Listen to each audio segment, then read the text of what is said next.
Welcome back to another episode here at the Damage Report. Today is Wednesday. We always jokingly say that Wednesdays are big news days. Today is, although not for reasons that we would prefer. But that said, Jayar Jackson, it is still a day of the news, and so we are going to talk about everything. How are you doing? Well, I can't complain, I suppose. But as we go further and further through this, I'm going to find some ways to complain. Yeah, we'll figure it out. Yeah. Sometimes you need some meditation balls. You guys remember these things? It's like such a '90s high school thing. I do. Remember? I had a thing. I had it. It was in a little case, like a soft material. Yeah. I wonder where that went. You mean like this? Telling you, bro. Everybody exactly had like that. Yes. Yeah. You ever wonder where your things went? I don't know. I had so many things. Anyway, are those helping today? The problem that is, John, I don't wonder where my things went because I hoard things and I never lose where they went because they always stay with me. Yeah, I'm gonna need these to chill out today once we get to Steven Crowder. Yeah, so the theme of the day is racism.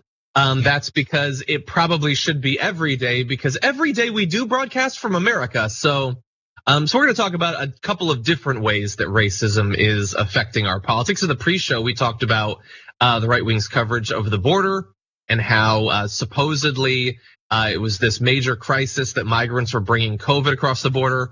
Of course, Fox also tells me that COVID is not a big deal, so I don't know why that would be a problem. So anyway, racism is pretty much everywhere, so that's going to be fun. We're of course going to be talking about the string of murders in Atlanta.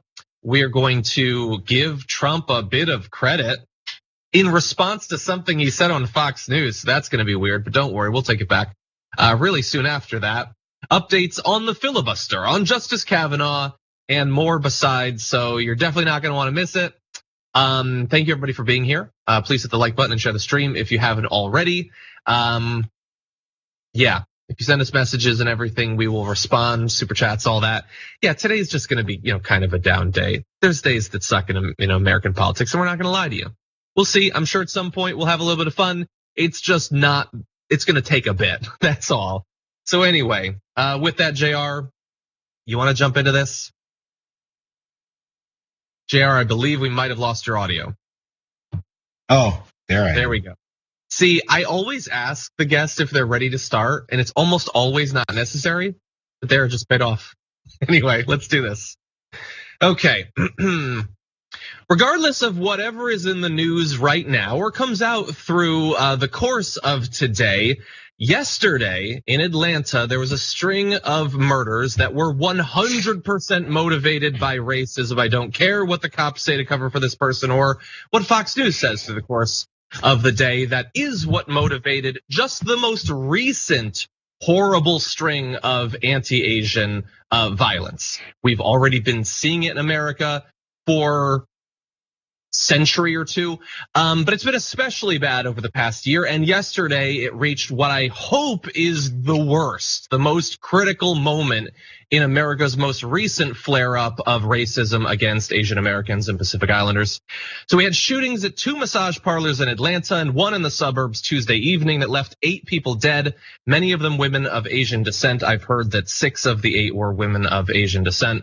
A 21-year-old man suspected in the shootings was taken into custody in Southwest Georgia hours later after a manhunt. Now we're gonna give you facts about what happened and obviously a lot of analysis, but along the way, as we sort of did with the intro, I wanna make sure that we get out in front of some of the ridiculous, like squirrel moments in American politics when terrorism happens. So right there, we very carefully said it's a 21-year-old man. You might have heard that it's a 21-year-old child.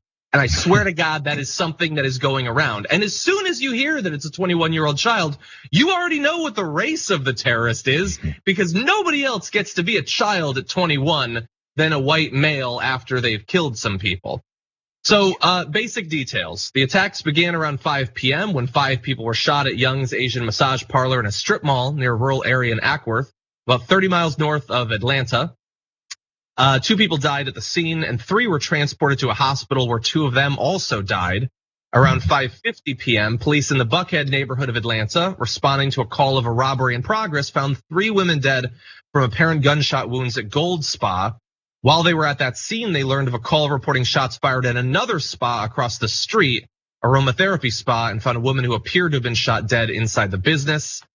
We have comments from a number of different sources. We're gonna start with one that seems not 100% contradictory to literally everything we know about racialized violence in America. This is coming from Atlanta Mayor Keisha Lance Bottoms, who said, a motive is still not clear, but a crime against any community is a crime against us all.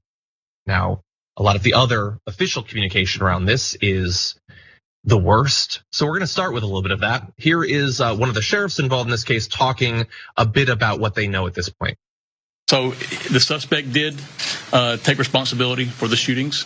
He said that early on once we began the interviews with him. He claims that these, and as the chief said, this is still early, but he does claim that it was not racially motivated. He apparently has an issue, what he considers a sex addiction, and sees these locations as something that allows him to go to these places, and it's a temptation for him that he wanted to eliminate. Like I said, it's still early on, but those were comments that he made. Did he discuss any kind of religious motivation for this, or was he responsible? Not that I'm aware of. Not that I'm aware of. Or political? Non-political. I've heard nothing about politics. He understood the gravity of it, and he was pretty much fed up and kind of at the end of his rope. And yesterday was a really bad day for him, and this is what he did. Remorseful? I'm not going to go to. I don't know if he was remorseful or not. Okay, so Jayar, that was a lot of. I don't know that particular sheriff. I don't know that sheriff's politics or what they've said about any other case or anything like that. I will say that was a lot of attempt at understanding and empathy for the white male terrorists. That, hey, what do you know? They took him alive. Yeah, after a chase and a manhunt and whatever else that they described it as. Yeah, this is, I saw, at least I felt what seems to be a lot of care and concern and caution in making sure that they don't sound wrong after everything else they figure out goes through the process.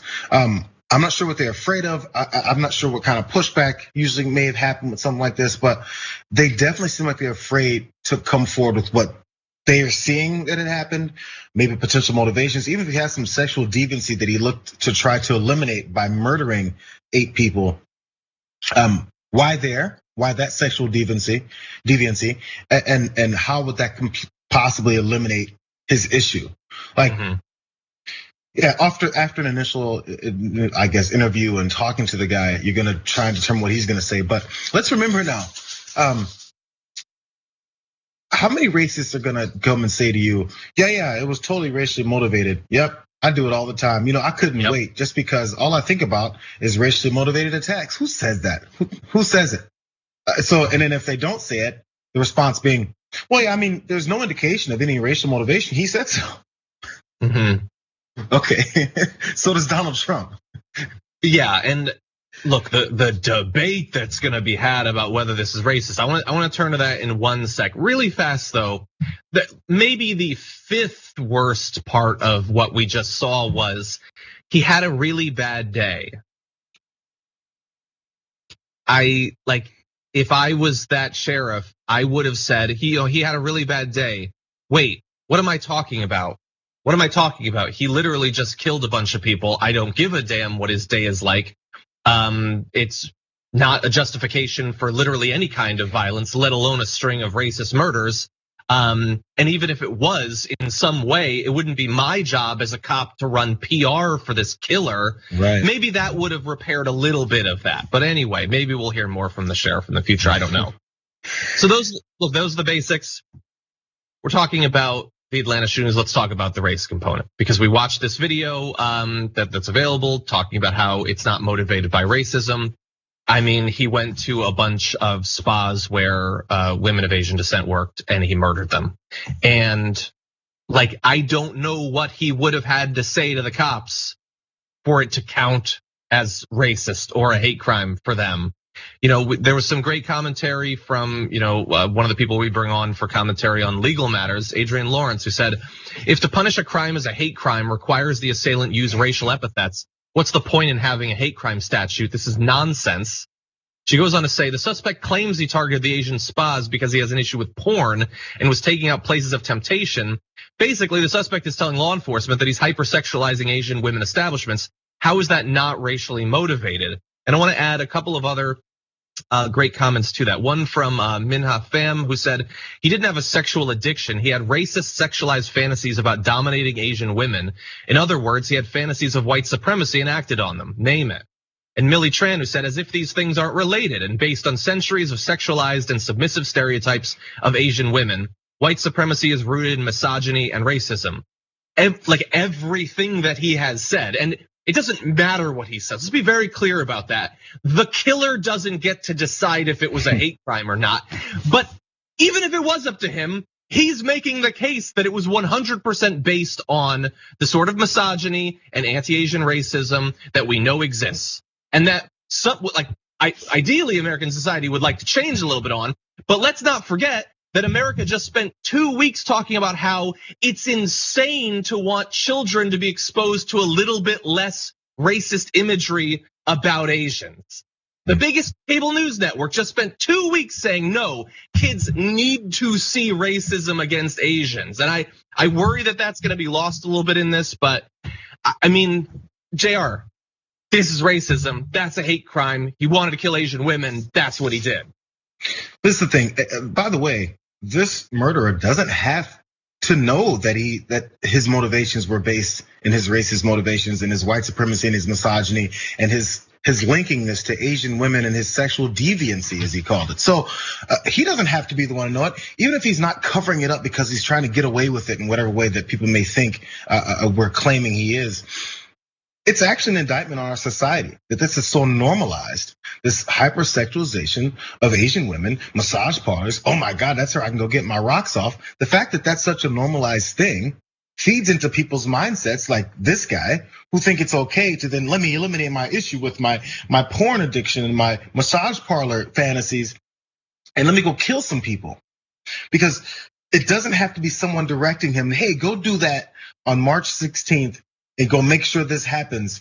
Doesn't have to be the directive that makes sure someone does this or that even leads them down that road. That's why you have to be careful about the things you say, the way that you perpetuate stereotypes, and the way you talk about other folks. You know, the kind of folks that when we bring up an issue in our conversations, and then you get, oh, stop being such a snowflake. Oh, it's just a joke. Oh, that always used to be fine. Hey, well, what about, so anytime there's excuses for why people want to make sure you don't do things and say things a certain way that disparages an entire group of people that you don't know, it's because it can lead to people thinking they can do whatever they want to those folks. It happens with the homeless. It happens with every minority. There's been every kind of stereotype for every minority that's ever been in this country. And that always leads to violence, because if you downplay someone's existence as just your sexual deviancy, you can kill it. It's just about me anyway. It's about protecting me. Oh my God, I have a sexual deviancy. And you detach from the fact that your sexual deviancy is connected to human beings that you don't know. And you can kill them because who cares? It's about me. Yeah. I mean, are we supposed to be surprised that in a country that is like equal parts guns and racism and, undiagnosed and untreated mental illness, that if the most powerful and influential people in politics and media yell at America for a year that Asian people are responsible for all of the bad stuff that's happening, even though they then turn and say that it's not that bad and it's being exaggerated. But when they're focused on the racism, it's bad, that hate crimes happen.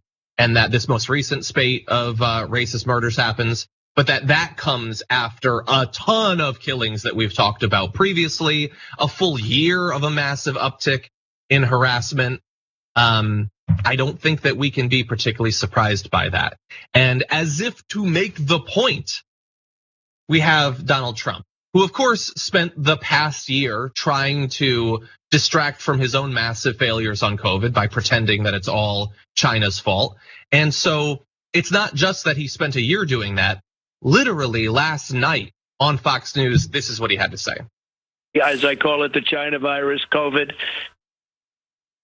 Yeah, we know what COVID is. Yeah, we've been in this pandemic for a year now. We know what it is. But for him, the only important thing is that you know that it came from China and that you focus on China and the Chinese. And that honestly, what he said is less explicitly racist than most of the other nicknames. They're not just Donald Trump, but other members of his administration, as well as right-wing pundits who know that it's very easy in America to convert, racism into crowdfunding and stuff like that.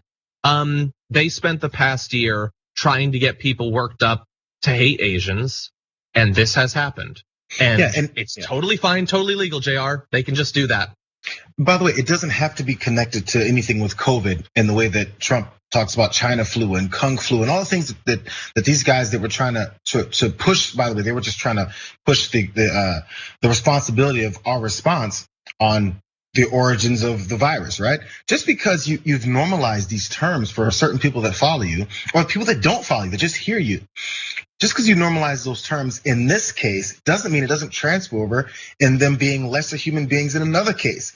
No, this guy may have had absolutely no thoughts about COVID and connecting it, but he did have in his head the way that we've been talking about and treating Asian Americans just based off of this other issue. These things can be connected without someone directly saying, oh man, I went in that massage parlor and I went to kill a bunch of Asian folks because Donald Trump told me that the COVID is actually Kung flu and it came from China and all that stuff. It doesn't have to be all of that. Yeah. It's just enough of a seed is in your head and you don't have to value someone's life enough because we've downplayed them to this degree that you can then take it and use it for your own means in any way. Exactly. Yeah, it doesn't have to be connected.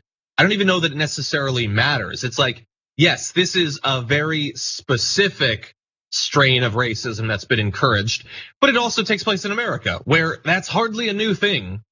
I mean, there has been racism and discrimination against Asian Americans for as long as and before there was an America. So is it directly connected to the most, like the very recent, very like explicit racism, or is it just the natural thing that would bubble up when you live in a country that's effectively a swamp of xenophobias, racisms, fears, suspicions, lusts, all of that? I don't know. Both are bad, and we should probably deal with both. But what is more likely to happen is we're gonna have a pointless, counterproductive conversation today about whether it was racist. All of the racists, I think, are gonna land on it wasn't racist, and they're gonna broadcast all day on Fox News. And do you seriously think that Tucker Carlson isn't going to do a segment tonight about how anti-Asian racism doesn't exist?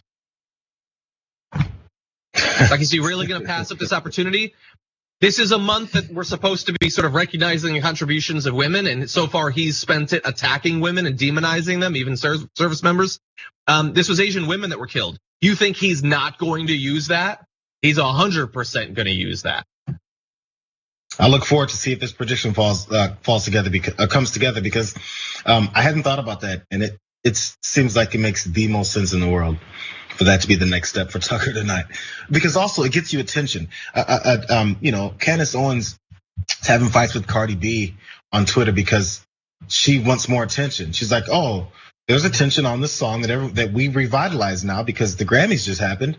Now we have an opportunity to get my name out there and talk more. She'll interact with me and engage, and then we'll fight, and then I get a promotion as far as like promoting herself to more people seeing her. That's really where all this kind of lands, So you have your voice out there, make sure people hear, and then you get promoted. Who cares? It's money in appealing to the worst people in the country, and there's enough of them that it gets you some cash. There's a ton, and they spend all their time watching Fox News and on Twitter. Yeah, he's not going to come out and say you should go and you should shoot up a massage parlor. He's never going to say anything that explicit. What he's going to say is, they're trying to police your thought by saying you can't call it China flu. They're saying that if you have problems with China, that you're not great. Why would they do that to you? Great patriots, you should stay. He'll do that because that's what they want to hear, and he will provide it to them. He will ask a bunch of dumb rhetorical questions. He will provide plausible deniability for racists. That is all that the program actually is. And all of his viewers will leave today not thinking, oh dear God, what have we unleashed on America? Maybe we should do something about this. These are like my fellow citizens, they deserve to live. No, they'll end with, yeah, I should be able to criticize China. Why do they stop me when I try to criticize China? That's what's gonna happen. That is his contribution to American culture, and you're gonna see it on display tonight. We need to talk about a relatively new show called the Republic, or UNFTR. As a Young Turks fan, you already know that the government, the media, and corporations are constantly peddling lies that serve the interests of the rich and powerful. But now there's a podcast dedicated to unraveling those lies, debunking the conventional wisdom. In each episode of On the Republic, or UNFTR, the host delves into a different historical episode or topic that's generally misunderstood or purposely obfuscated by the so-called powers that be, featuring in-depth research, razor-sharp commentary, and just the right amount of vulgarity. The UNFTR podcast takes a sledgehammer to what you thought you knew about some of the nation's most sacred historical cows. But don't just take my word for it. The New York Times described UNFTR as consistently compelling and educational, aiming to challenge conventional wisdom and upend the historical narratives that were taught in school. For as the great philosopher Yoda once put it, you must unlearn what you have learned. And that's true whether you're in Jedi training or you're uprooting and exposing all the propaganda and disinformation you've been fed over the course of your lifetime. So search for UNFTR in your podcast app today and get ready to get informed, angered, and entertained all at the same time.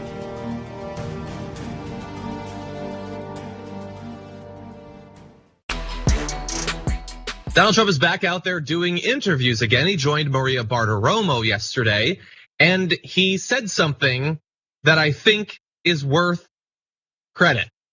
A little briefly, take a look. Mr. President, I know that you received the vaccine. Mrs. Trump also got the vaccine. Would you recommend to our audience that they get the vaccine then? I would recommend it, and I would recommend it to a lot of people that don't want to get it, and a lot of those people voted for me, frankly. But, you know, again, we have our freedoms, and we have to live by that, and I agree with that also. But okay, so it was a little bit undercut with the stupid freedom comments, but Jayar, he was asked if they should get the vaccine, and he said they should get the vaccine. Yeah. And he said they should get the vaccine. I don't know, man. Fine. Okay, cool. Just like when he finally admitted that COVID is a reality. Oh, good. Yeah. No, I know, but like we need them to take the vaccine. You're right. We don't need to downplay it. This is one of those moments where there's some validity to, if we get all upset about Trump finally saying this, that there's validity to people being frustrated by us never admitting any kind of progress on something. But I'm gonna go ahead and do that because he has to be asked the question. So that's true. Are you gonna, and maybe even potentially before the interview said, I'm gonna ask you if we should do the vaccine, okay? Okay, Don. And then so they have to do it that way. So it was a bit of a having to be ushered in rather than having the initiative because you do care. You'll say things that you care about. You notice also in the middle of that answer, Trump also said of all the people who voted for me. He has to insert that some kind of way when it means absolutely nothing because that's what matters to him. If it mattered to you that people were getting the vaccine, you would mention that a lot more. You'd mention it immediately. Yeah. In fact, you mentioned all the time when you were trying to get Operation Warp Speed moving because that would benefit you. Once it doesn't benefit you anymore, you gotta get it dragged out of me like pulling teeth. Okay, fine. The teeth were pulled. Okay, fine. The rotted tooth is gone. At least we're gonna heal a little bit now. But you still have a gap in your mouth, bro. I get it. It is possible though that some, perhaps a few hundred, perhaps a few thousand conservatives will get it and they won't get the disease and die. They won't pass it on to other people. That is good. Especially on Fox News, where they have, as predicted, turned hard against the vaccine. So he gets credit. And then he started lying a bunch. And I gotta take it away because we can't have anything good. So here he is talking about the vaccine at more length. You add the fact that I was the one, and this administration was the one that came up with a vaccine, which is going to save the world, okay? It's going to save. We would be, I think, worse than 1917, where 50 to 100 million people died. The vaccine is such a big thing. When you add it all up, I think we'll do very well in 2 years, and I think we're going to do very well in 4 years. Well, if you want to know if he views literally everything through a political lens and how it will benefit him, the fact that he talked about 2 years and 4 years pretty much sums that up right there. Absolutely. But I would remind you, he didn't come up with the vaccine. He wasn't like measuring liquids in beakers and stuff. They allocated some of our tax dollars. And as I always say, literally any president would have done that. That wasn't something he came up with. Hey, let's fund vaccine development. And by the way, even if you did, the first one that was approved didn't participate in Operation Warp Speed. They didn't take your money. They didn't need your money. They came up with it. They were always going to come up with it. It's a goddamn pandemic. It was an international priority, you idiot. But that said, he did tell people they should take it, so that's good. Yeah, so that's all wrapped up. It's all good now. But in 2 years and 4 years is when it's actually going to be a normalized and effective thing that we needed. Right now, it doesn't really matter because someone else might get credit for it. Honestly, anybody getting the vaccine or is getting through this whole thing and has survived this long, and I'm not sure if they want to have it give any credit to someone they never met before for the entire production process of this whole thing. But sure, yeah, give it credit. Just give credit to help you out with your political aspirations. I don't know if it's hard to see. If it's just like something we only see because we listen to this guy and pay attention so closely. It's so hard to see that everything he talks about. There was a 20-second clip. He mentioned 4 different things about himself and his political aspirations in that answer. 4 different times. Well, maybe actually, Jayar, let's play one more clip because it's going to play into what you're saying, that this is all about credit and like it's not about. He could work as an ambassador to conservatives to get them to save their lives, but he'd have to work with Biden, and he's not going to want to do that. And I think you'll understand why after watching this. Biden failed very badly with the H1N1, with the, as you know, he had a chance to do something. And they had a tremendous failure. H1N1, it was a disaster.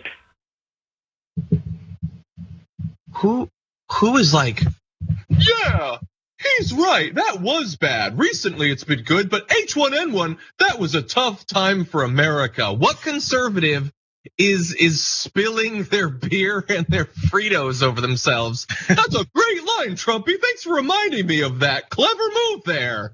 Who's actually doing that, Jayar? Well, the natural follow-up question, because if I had to sit and listen to that, out of pure curiosity, the follow-up question not being a gotcha, but it'd be like, oh, let's elaborate. What did Biden do with the H1N1 that was a disaster? Who the hell knows? Just wait. What's the answer? He's done it. He did it the whole time he was in office. And then you see what's going on with H1N1. And what about what's going on over there at the border? And what about what's happening? What is happening? What is it? Stop just saying, look at it. Look at what? What am I looking at? Someone just points in the far off distance in the wilderness and says, look at that. Be like, well, man, I see trees, I see leaves, I see dirt, I see grass. What am I looking at? I'm looking at something. What is it, bro? Give me some details. He doesn't have any. All he needs to do is direct you to say, look what he did. I'm better than that. And when you give specifics about what he did, it's, oh, you guys, fake news. So tired. I'm so tired, bro. Bro, you know how tired I am? I'm so tired. I'm tired too. We had one more video. Not playing it. Nope. We've been calling on President Biden to push for reform to the filibuster since he was inaugurated, and it has been a very slow path, and we are not quite there yet. But recently, he did have this to say about it. So you're not likely to get Republican votes for the tax increase. You're not likely to get Republican votes for H.R. 1, expanding voting rights, or the John Lewis Voting Rights Act. So aren't you going to have to choose? I know you've been reluctant to do away with the filibuster. Aren't you going to have to choose between preserving the filibuster and advancing your agenda? Yes. But here's the choice. I don't think you have to eliminate the filibuster. You have to do it what it used to be when I first got to the Senate and back in the old days when you used to be around there. And that is that a filibuster, you had to stand up and command the floor. And you had to keep talking alone. You couldn't call for, no one could say, quorum call. Once you stopped talking, you lost that, and someone could move in and say, I moved the question of. So you got to work for the filibuster. So you're for that reform. You're for bringing back the talking filibuster. I am. That's what it was supposed to be. Look, I think, don't hold me to the numbers, George, but I think between 1960 and 2000, there were like, I'm making this number up, I don't know. There were like, 50 filibusters. Now they're like 200 since then. Since that just put a hold on it, that's it. Yeah, I mean, so the idea, it almost is getting to the point where there's, democracy's having a hard time functioning.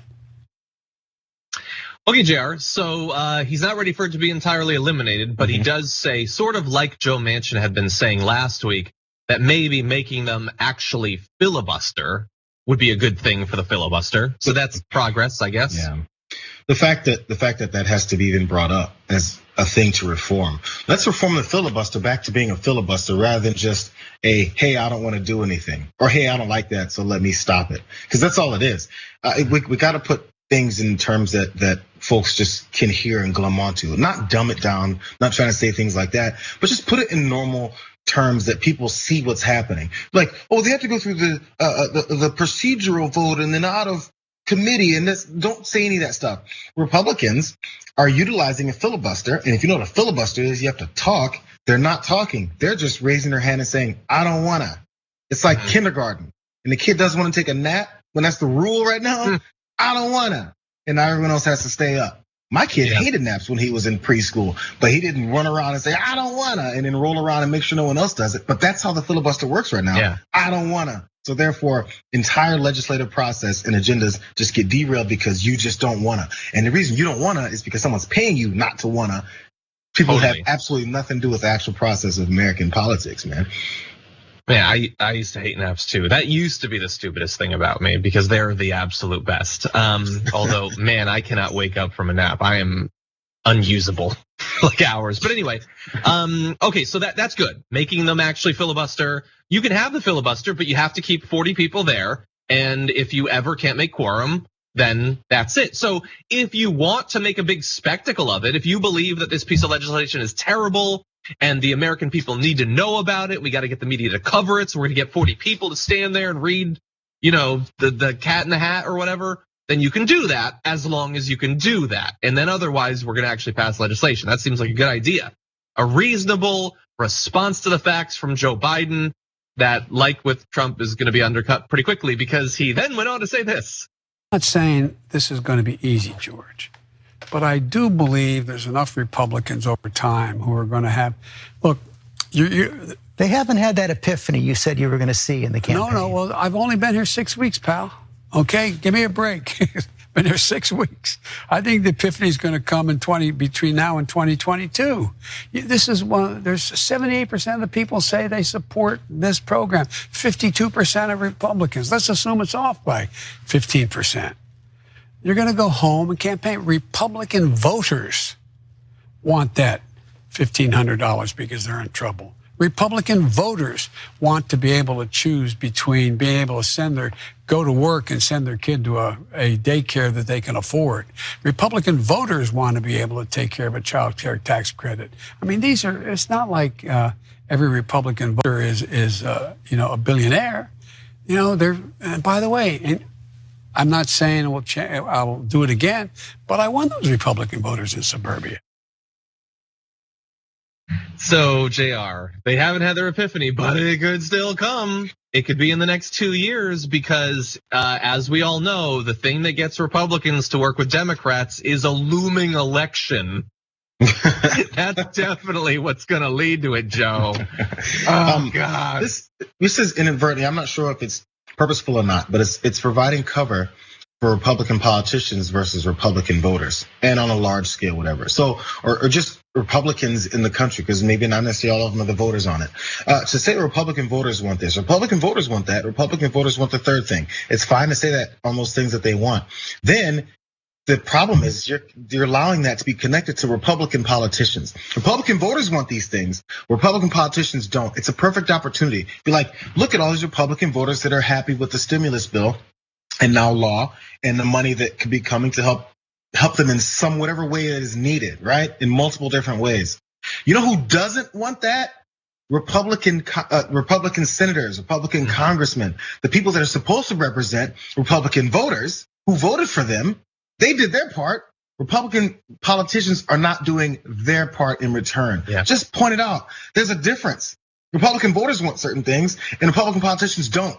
They don't represent them. Stop voting for them. If you want what you asked for and you keep not getting it, stop voting for the people who won't give it to you. It's pretty straightforward. Yeah, they want certain things, maybe. They don't want nearly as many of the things that would actually benefit them as you might assume, because that would require rationality, which is in short supply in America. They do want some things. That does not mean that they act politically based on that. They still support Republicans. If they Like, they're still Republican voters. That's the problem. And like, are Republican voters better than Republican politicians? Probably, but for how much longer? I mean, by the time 2022 rolls around, there's gonna be like 50 million Americans that think that Joe Biden wears long johns made out of baby skin.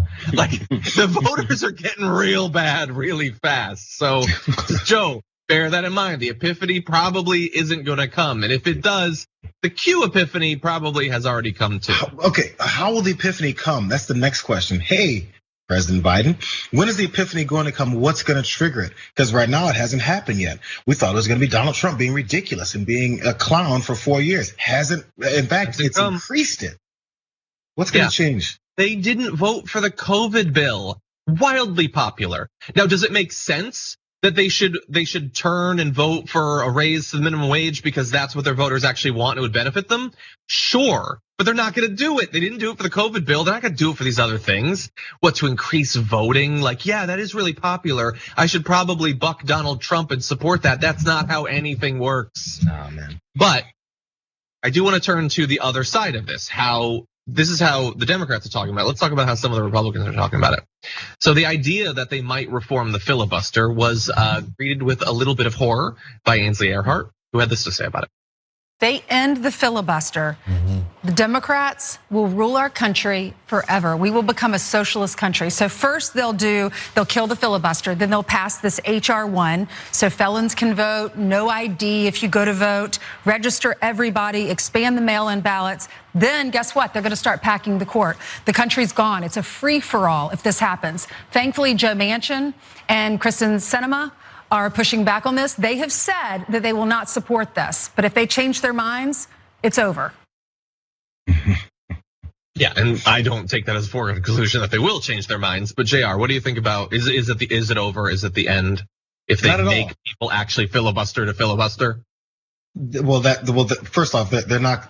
I think they're going to want to gloss over that one change, being you have to actually filibuster, because you're going to look even more ridiculous than normal in saying, well, I think they should be able to just raise their hand and say no.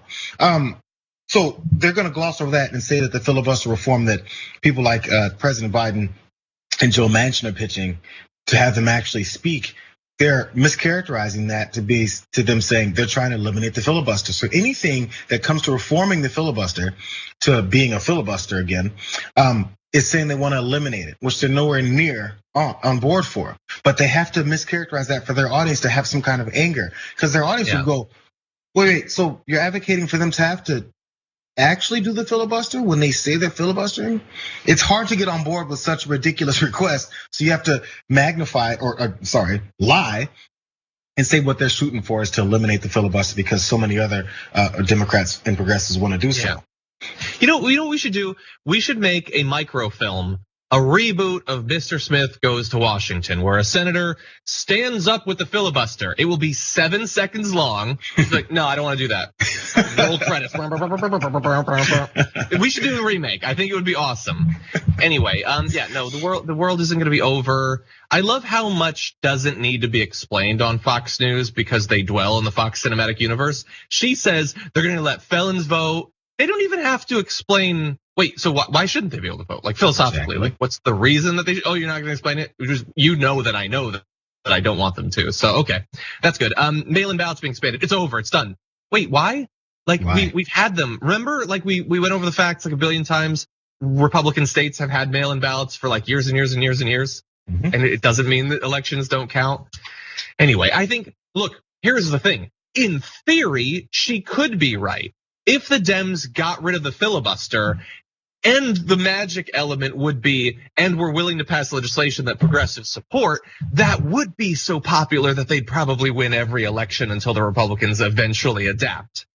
That part isn't necessarily gonna happen. And the getting rid of the filibuster almost certainly isn't gonna happen. But if those things did happen, then sure, maybe they would rule for all time. We're still a pretty long way off. Yeah, they want to say that Democrats would rule for all time because they'd rig the system to make sure that the majority of the country that supports them votes for them. It's such a weird concept. But actually, if the policies, like you said, if the policies progressive, actual policies were put in place that helped Americans, once they're in place, it's hard to get rid of them. They can fight against. Again, I was bringing up what was healthcare even before the ACA was beaten and badgered and barely dragged across the finish line. It was nothing. It was basically nothing. Their Republicans' arguments against any kind of health care was that, hey, you got emergency rooms, bro. That was, they said, who doesn't have access to doctors? Go to the emergency room. That was their argument for keeping the healthcare system the way that it was nationwide, So now that that's changed to this degree and people have this sense of, hey, maybe I can actually have some level of health insurance that isn't just nothing, even though it's still not enough. Mm-hmm. Now it's hard to take that back. They've been fighting so hard to take it back, and they haven't been able to take that back because it's actually in place and it's actually helped people. Now they can't do it anymore because they look like the really bad guys. Exactly. So put things in place, but in order to put in place, you have to go ahead and get through your legislative process, and that's what the filibuster is holding up. Exactly. Do you remember back when Justice Kavanaugh was facing the confirmation battle, and we found out all this bad stuff about him, and they did this investigation into him, and at the time it seemed like, wow, that was really fast and didn't seem like they investigated anything.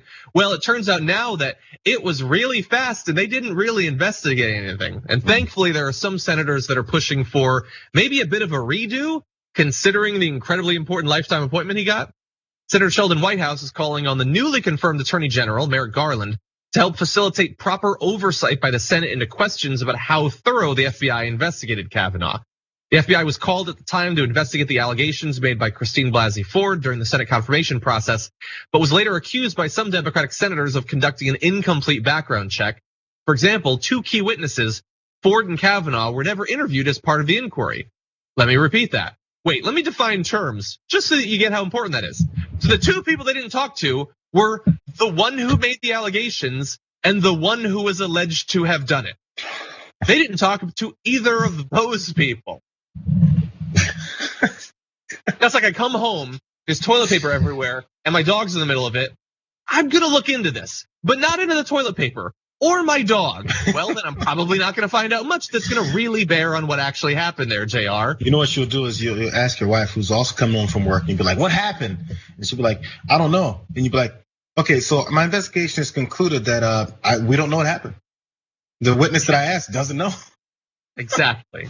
And it goes beyond that. So among the concerns listed are allegations that some witnesses who wanted to share their accounts with the FBI couldn't find anyone at the Bureau who would accept their testimony, and that it had not assigned any individual to accept or gather evidence. I mean, that feels like all that you should need to know. They didn't have anyone who was gathering evidence in an investigation, the purpose of which is to gather evidence. Anyway, White House says this was unique behavior in my experience, as the Bureau is usually amenable to information and evidence. But in this matter, the shutters were closed, the drawbridge drawn up, and there was no point of entry by which members of the public or Congress could provide information to the FBI.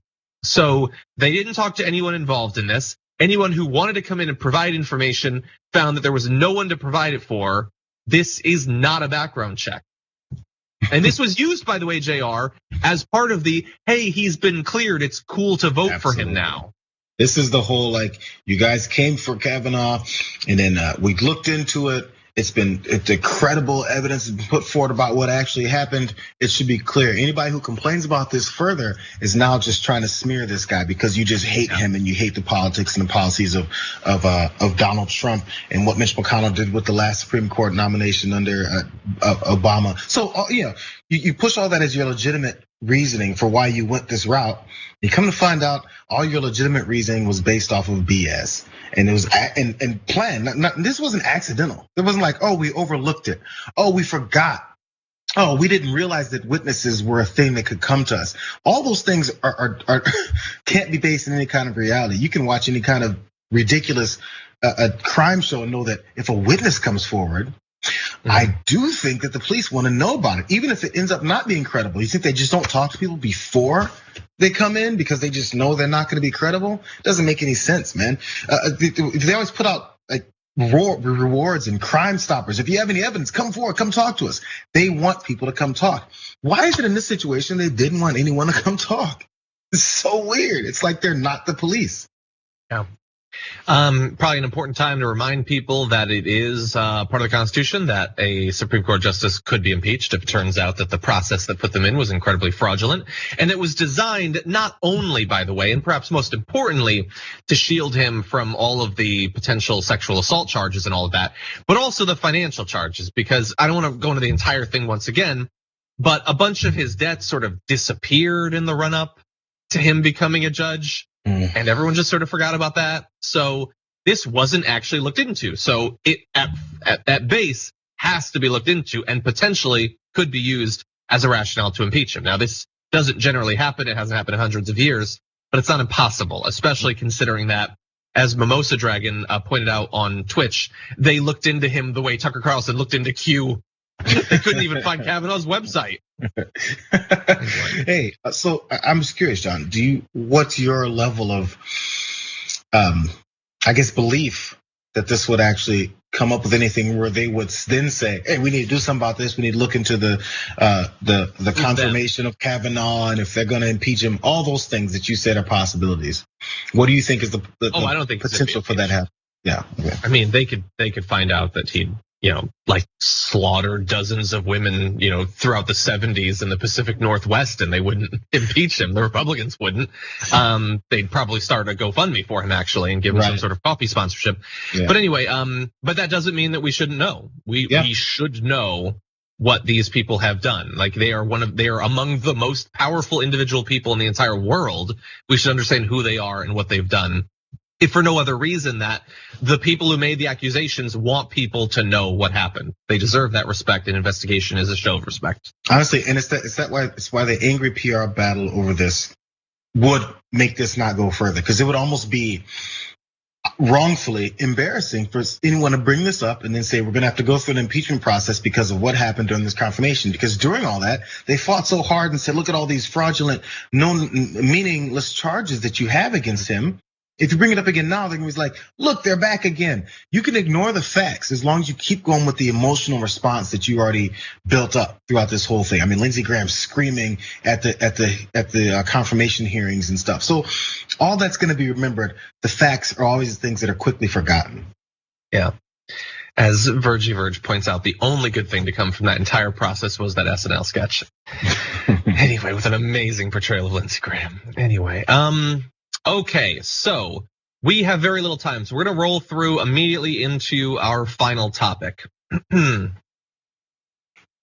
pointed out quite a bit of the good that was in the recent COVID aid bill, but there's some that perhaps we haven't talked enough about, especially because if you hear about it, you're probably gonna hear about it from the right wing, who is losing their minds about this particular component of it.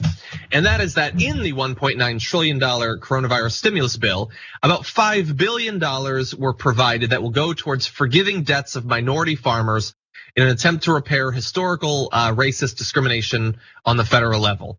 And that is enough for them to completely lose it.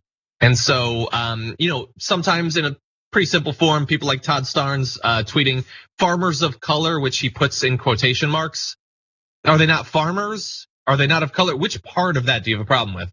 Says gets $4 billion bailout to pay off their debt. White farmers get nothing. Well, they get the COVID aid since they're Americans. They presumably get that.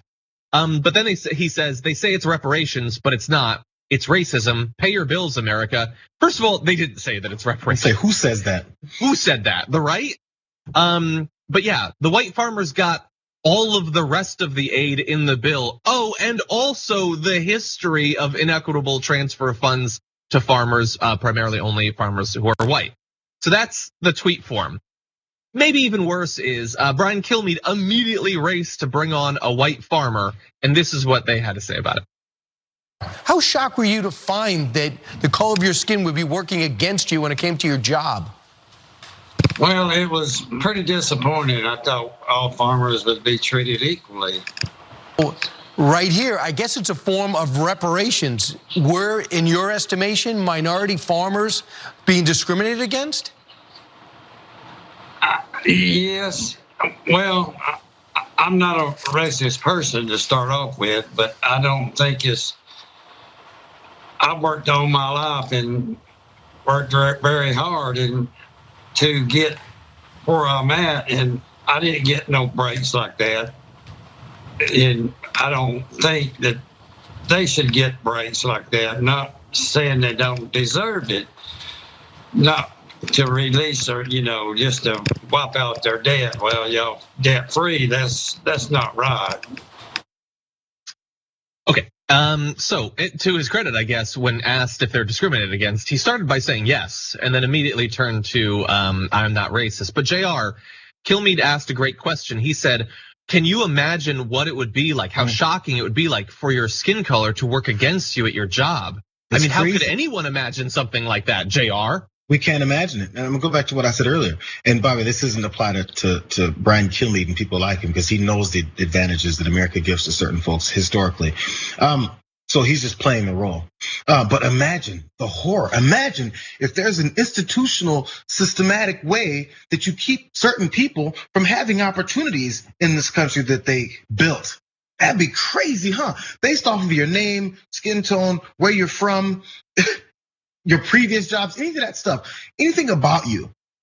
First off, primarily your name. We've seen things like that. Imagine being rejected from a job because of just who you are. It happens so much. And then when people try to fix that, they get pushback from people saying, oh, bootstraps. When is this white farmer gonna pull himself up by his bootstraps? Why is he complaining about someone else's money? Hey, you didn't get the money, stop complaining. What do you want, a government handout? You're gonna keep sucking off the government teat? What's the matter with you? You freeloading welfare queens. There's way too much obvious a background to the way that things have always been done here to certain folks, to now claim that it's being like taken out on you. And who called it reparations again? Who's calling reparations? It's ridiculous. And so, by the way, reparations being paying folks back for building the country and not getting paid for it. In fact, getting murdered, separated, slaughtered over this. Yeah. That's what reparations would be. But you're upset about that. You know why? Because we want to forget the fact that we built this country based off of slavery and enslaving African folks that we dragged over here and helped build our country. That's what we're trying to avoid having any kind of memory of. We want to make sure that no one remembers that part. We do it with our school curriculum, we do it with the way the books, and we teach our children. And now we do it on a political level where we make sure we don't want to recognize anything that happened in this country because our founding fathers were above anything and everything. But right now, when finally something's being done to try and even the playing field, which this is by far not enough, to simply do anything to raise any part of who you've already suppressed this long, that's a problem now. Now we got discrimination. Now we have to imagine what it's like to be living in a racist society. Welcome to America, bro. Exactly. Well, go a little bit easy on him. I know that you want him to, use his bootstraps, but he can't reach them because they're blocked by the hands of every former president. But anyway, who's lifting them up? But yeah, and look, I know from his point of view, he thinks, well, look, I didn't pass that legislation that historically benefited white farmers. But that's why he is not the person that you bring on to talk about this. He has no understanding and seems like little curiosity understanding how white privilege or structural racism actually exists. Again, it doesn't require you as an individual to do it for it to be a problem. You can have not done anything specific, and yet the system is still effed up in a lot of different ways that need to be fixed. So what you could do is bring on someone who actually understands this stuff, has worked on it, has done research on these things, which we will quickly summarize. So black farmers in America have lost more than 12 million acres of farmland over the past century, mostly since the 1950s, a result of what agricultural experts and advocates for black farmers say is a combination of systemic racism, biased government policy, and social and business practices that have denied African Americans equitable access to markets. Discrimination started a century ago with a series of federal homestead acts that offered mainly white settlers deeply subsidized land. Since then, local US Department of Agriculture offices charged with distributing loans have frequently been found to deny black farmers access to credit and to ignore or delay loan applications. So whether that individual farmer thinks that he as a white farmer has been benefited, that was the official government policy for decades and decades and decades that gave them a leg up, provided easy, cheap access to land as well as credit. This is just trying, and it's not going to, as Jayar pointed out, actually fix the inequity. It is trying to put some of these farmers who have been so abused by the US government on something kind of within sight of equal footing. That's all it's doing. But you wouldn't know that from that segment on Fox because they just brought on a white farmer to say, they're not being fair to me. I'm white. It's so tough to be white in America. Because if you brought on someone who knew the situation, they may bring up the fact that all these facts you broke down with the 12 million acres of farmland being lost from black farmers, being denied loans just because of who they are, all these things that were happening to folks. If you actually have someone talk about it, then the people who are pushing all of this hate and misinformation would have to actually answer back and be like, Brian, are you okay with the fact that 12 million acres of farmland have been taken from black farmers, or that their loans applicants that have been denied or delayed just because of who they are? Are you okay with that? Because you're arguing on the side that's okay with that. They won't bring those things up because then they have to attach themselves to the reality of the negativity that's been perpetuated forever in this country. So now as long as you don't tell the whole story, you can then have this outrage about the result of the problem. We don't have to talk about the first problem. Let's just get mad about the result. A small change. This is a tiny change. $5 billion is nothing from what they've taken from these farmers over all these years. Nothing whatsoever. We're mad about that to make sure that nothing else happens their way in the future. And the reason, and you're gonna go to this, I almost cussed. You're gonna go to this guy next because it's people like this that they give everyone else the mindset to then feel it's okay to mistreat and abuse, and then after something happens, call them welfare queens for getting something. Then let's do it. The COVID aid bill includes some money that's intended to provide aid to minority farmers to get rid of some of their debt as a result of government policy that provided that debt. And the right says that's not necessary because there hasn't been any racism in this area or at all. But definitely not any racism towards black or brown farmers. And to demonstrate how little racism there is in this area, here is Steven Crowder and his gang of idiots. About the new policy, these people. So yeah, I'm gonna buy a plow, man. I'm gonna plant that corn. Go get a John Deere. Barack Obama, mother. I'm the president of plowing that air. You. I thought the last thing they would want to do is be farmers. Wasn't that a big problem for hundreds of years? Yeah. Isn't that why Arsenio Hall called himself the urban man's Johnny Carson? I think so. Yeah, I don't know. Are people lining up out in the middle of cornfield, Iowa for new dunks? How would you prove this, by the way? Like, how would you prove that you've been discriminated against? You don't have to, you just I didn't get that loan. Sir, you had no credit. Well, that should not have stopped me from getting the loan. I planted a Hennessy tree, but it's not growing. Well, technically it did grow, but it ain't XO. I put it in the ground. I planted a VSOP XO tree. I'm getting into some niche esoteric cognac humor. See? Oh, good job. There's no racism. There's nothing like that, Jayar. You don't have to fix a problem if the problem doesn't exist. Yeah, they never said the N-word, so all that's fine. This is the basis for the way that we like to, it's the basis for the way that we would like to characterize who the racists are in this country and who the people who are having platforms like this perpetuate and push this kind of racism. This isn't new. This is nowhere new.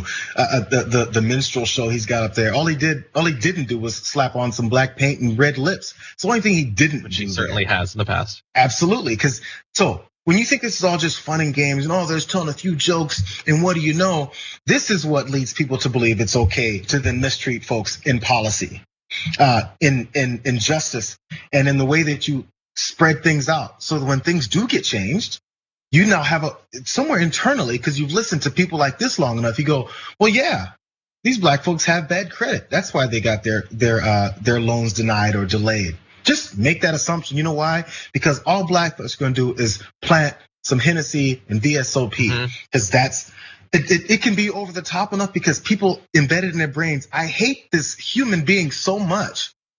I don't have to consider them being anywhere normal. Yeah, sure, they're so dumb. What was the dunking line in Miller Corn? What is he talking about? I don't know. I doubt he knows either. It doesn't matter. As long as the hate is there, that's all. That's end of the game. And that's all that was there. So let's enter this in as the most recent exhibit in the are conservatives conservative because of economic anxiety or racism? Well, I don't know for sure, but I can tell which they think it is. Are they trying to appeal to the economically anxious? Or are they trying to appeal to racists? Right. Which do you think? Again, judge them based on their choices. When Tucker does a segment, or when whatever the hell that was, which were they targeting with their content? And it's pretty clear. You know what conservatives really love, by the way? Dumb rhetorical questions that are rhetorical, not in that they can't be answered, but only in that they have no interest in actually answering them. So when the guy, I don't know who they are, said, how would you even show that? Well, like, you could do some research. We showed you, it wasn't hard. You can find information about loans being denied and all of that. You can actually find that information if you're curious about the world, rather than just putting out stupid rhetorical questions. And I want to point out, there was a commenter on Twitter who alluded to this, but the idea is, remember that racism is an actual issue. The only major crisis facing America is cancel culture, because cancel culture ruins everything. And in particular, it ruins comedy. Comedians are constantly talking about cancel culture. And what happens is cancel culture comes in and it makes comics bad because now they can't talk about things. But not there. That is a cancel culture free zone, which is why comedy has flourished and has advanced into new forms. I mean, he's really pushing boundaries. He made a joke about how black people like dunking and they drink Hennessy. That is the sort of groundbreaking comedy that only comes from stopping cancel culture people from getting involved. Ugh. Can you imagine being in that room? That sad room of these really sad white men that so want to be cool. They so badly want to be cool and they don't even know how to do it. And the worst part is that after all those rants, they'll encounter a black person and then start talking to them like they like them. Happens all the time. So the whole thing, I have a best friend that's black. Oh man, I got black friends. All that stuff, because the things that people like to say they think is funny and behind closed doors are things like this. And then afterwards, they like to claim in society, oh yeah, I'm just this normal guy. I was just making a couple of jokes. Hey, would you make those jokes on a serious level when we're actually talking about something that changed people's lives? Because what you're trying to do is put forward the fact that these folks don't deserve it. Someone else does. That changes people's lives. So these are no longer jokes. These are trying to influence the way policies actually are implemented, and it's worked so far. Because again, this isn't new. Minstrel shows were always there, and people go, "What's wrong with blackface? It doesn't happen anymore." It absolutely still happens, 100%, and it helps steal the humanity from certain people. And I know I've said it 3 times now, but it needs to be said over and over and over again. People don't think someone who is not really at their level, as far as a humanitarian level, doesn't deserve anything, doesn't deserve life. So why would they deserve $5 billion in subsidies for the work they do? Whatever. Sad country full of sad people. Anyway, Jayar, thank you as always for joining us. Great to have you. It was a rough day of news, but glad to have you here. It's just my last thought on this guy. It's this is just my approach, and maybe it's wrong. I 100% ignore people like this. I would have never mentioned Steven Crowder's name today. I wouldn't have mentioned his stupid ass segment today. I wouldn't have gone over any of the stuff he said, because he doesn't deserve any of that. He doesn't deserve my mind. He doesn't deserve my attention. He doesn't deserve my anger, because I already knew who he was. This isn't new. You knew who he was. You're probably right. But not to have a problem with people who wanted to talk about it, because he needs to be exposed. He doesn't deserve my energy. Put it that way. Ironically, I'm better than him.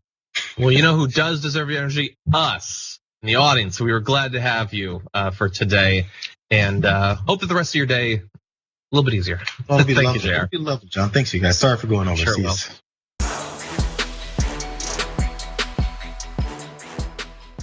Thanks for listening to the full episode of The Damage Report. Support our work, listen ad-free, access members-only bonus content, and more by subscribing to Apple Podcasts at apple.co/TYT. I'm your host, John Adarola. I'll see you soon.